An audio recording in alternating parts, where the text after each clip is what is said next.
Hello! Alors aujourd'hui, on va s'attaquer à une injonction qu'on a tout entendue au moins une fois. Et quand je dis une fois, je suis gentille. J'ai ICO qui arrive. Tu viens me voir, mon bonhomme? Ça t'intéresse que je raconte? Hein? Ça t'intéresse que je raconte? Tiens, regarde. Hop. Oui, c'est ICO, ça. Il est beau, il sort de chez le toiletteur, il sent bon, il a le poil court. Profitons-en. Alors, tu m'as déconcentré, mais il faut que je recommence. De quoi on parlait? De quoi on parlait, ICO? Hein? On parlait d'une injonction qu'on a tout entendue au moins une fois. Bats-toi! Il faut te battre pour y arriver. Qu'est-ce qu'on entend encore? Il y a un autre truc dans la même veine. Ah oui, le moral, c'est 50% de la guérison. Bah voyons. Ah non, ICO est cool. Ça y est, il s'excite. Voilà, donc allez, voilà. T'es en train de ruiner toute ma vidéo là. Hein, mon bonhomme? Oh, on va pas y arriver. Oh, mon pépère.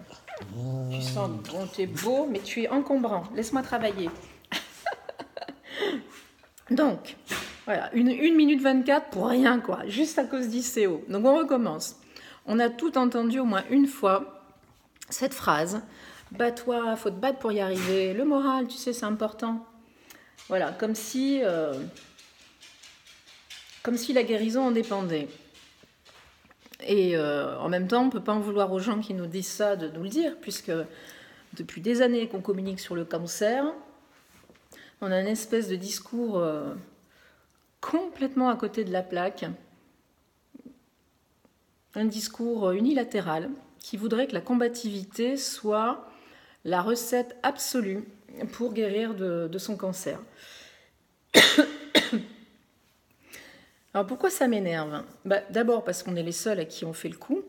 On ne va pas emmerder les diabétiques, les insuffisants rénaux, les insuffisants cardiaques, et j'en passe, avec cette idée de combattre la maladie. Ils soignent, c'est déjà beaucoup. Et puis ensuite, c'est de la foutaise absolue. Ce sont des balivernes, du bullshit et du gros. Voilà, parce que quand on